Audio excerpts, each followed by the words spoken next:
बोले सच्चे दरबार की। क्या कर रहे थे दीदी? प्रेम से बोले सच्चे दरबार की।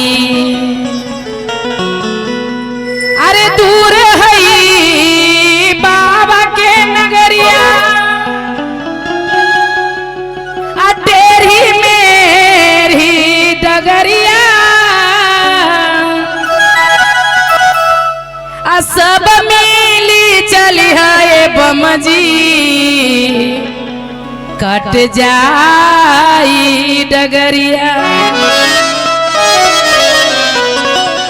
तो कहने का कि अरे गेरुआ रंग के साड़ी हमारा, अरे की न के ले आदा सोना राजा।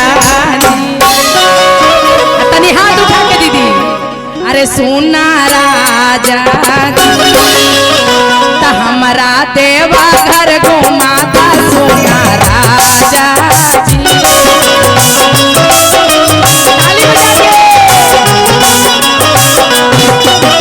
गेरुआ रंग के साड़ी हमारा कीन के ले आता सोना राजा जी।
साड़ी पर कुछ और श्रृंगार चाहिए जो बाबा के नगरी में लेके कान्हा पर झूमते जाते हैं।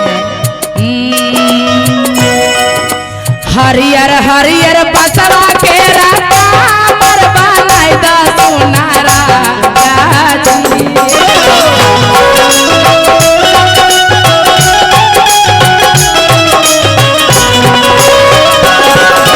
हरियर हरियर बसवा के कापर बनाई दा सोना राजा जी, सोना राजा जी हमरा देवा घर घुमाता सोना राजा जी। हमरा देवा घर घुमाता सोना राजा जी। जय हो। ताली झूम के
अब स्वामी जी समझाते हैं प्रेम से कि तनी बात मान लो। अबरी सावन में बहुत खर्चा है बाबा के नगरी जाए में, है ना दीदी?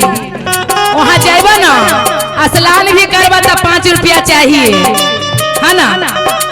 इसीलिए बाबा के नगरी में बहुत खर्चा है रानी, थोड़ा सा बात मान लो। लेकिन कहनी प्रेम से समझा के खारा चाबा ढेर पल नहीं के एगो पैसा सुना रानी हे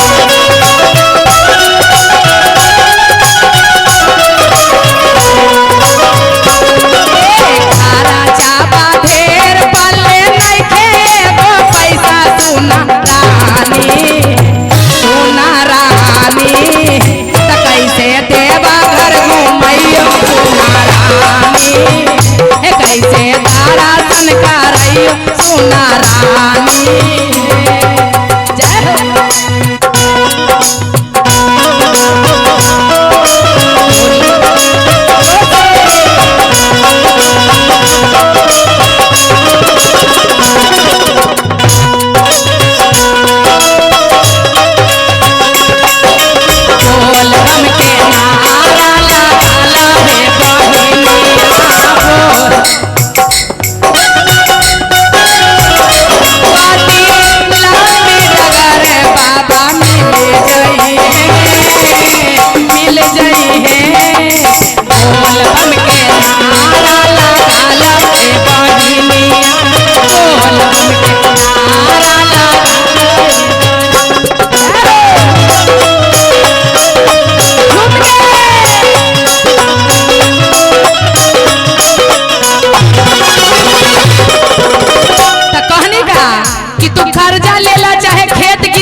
चाहे खुट्टा पर के भैंसिया गैया बेचा द लेकिन हम देवघर जाइबे करब। जैसे ई कहलन अपन स्वामी जी के तू बाहरा से आवा चाहे मत आवा लेकिन हम तीनों दीदिया के बोलाइए ले। बतावा ऐसा नारी के इतना बहन के पावर होना चाहिए कि तू स्वामी जी कहीं रह लेकिन हमरा हिम्मत है कि हम अपना यज्ञ में दीदिया के बोला के दरबार लगाऊं भगवान के कहने का राजा खो जाता चाहे पैसियों पे ज्यादा सुना राजा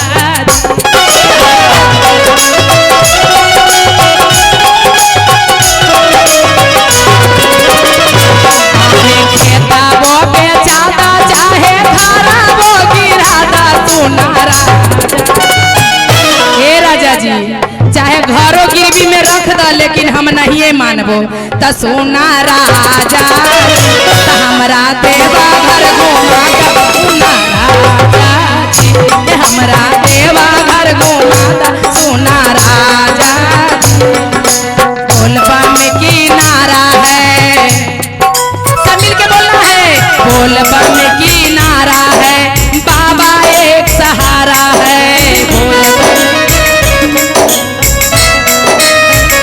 बोलबा में किनारा है और कहना भाव में का भैया हाथी ना घोड़ा ना कौनो सवारी हाथी ना घोड़ा ना कौनो सवारी पैदल ही अइबो तोर दुआरी ए भोले बाबा पैदल ही अइबो तोर दुआरी। जय हो ताली बजा के मीठा मीठा भाव में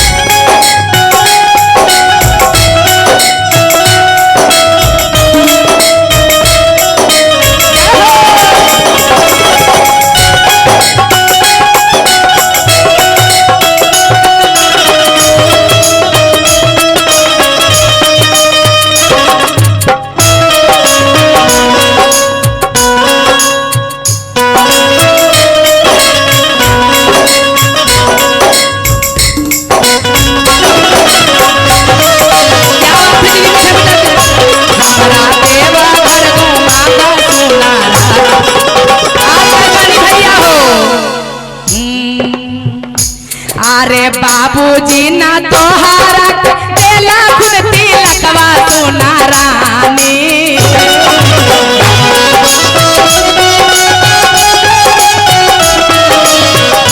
सुना लगो कि तोर बाबूजी एगो भैंसी गाय दे के विवाह विवाह कर लेलन है कि चल दहेज में एगो गाय दे देली। तिलक दिलखुन लव मैरिज शादी कैला रे बाप रे बाप। सुन के तो आओ दिल दहल जाए। तो कहनी का बाबूजी ना तोहारा के देला तिलकवा सोना रानी।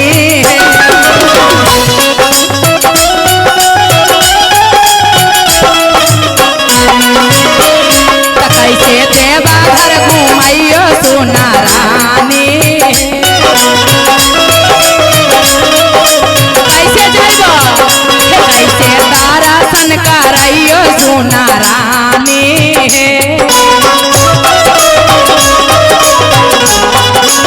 तो सुनो बाबूजी तो हमरा के सूप भर गहना देलन, तिलक देलन चाहे मत देलन, लेकिन टीका मन टीका नथिया आ कान के बाली जरूरे देलन ह। लेकिन ओहू बेचवा द, लेकिन हमरा देवघर लेके जरूरे चला। कहनी का बाबूजी जे हमारा देला किन झुमकवा सोना राजा जी।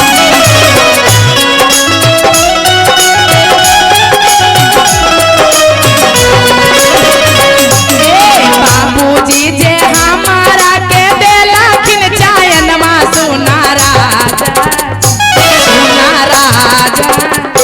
चला बेच के घुमा दा सोना राजा। चला बेच के घुमा दा सोना राजा जी। हमारा दारा सन का राजा सोना राजा। हमारा दारा सन का राजा सोना राजा। हमारा दारा सन का राजा सोना राजा।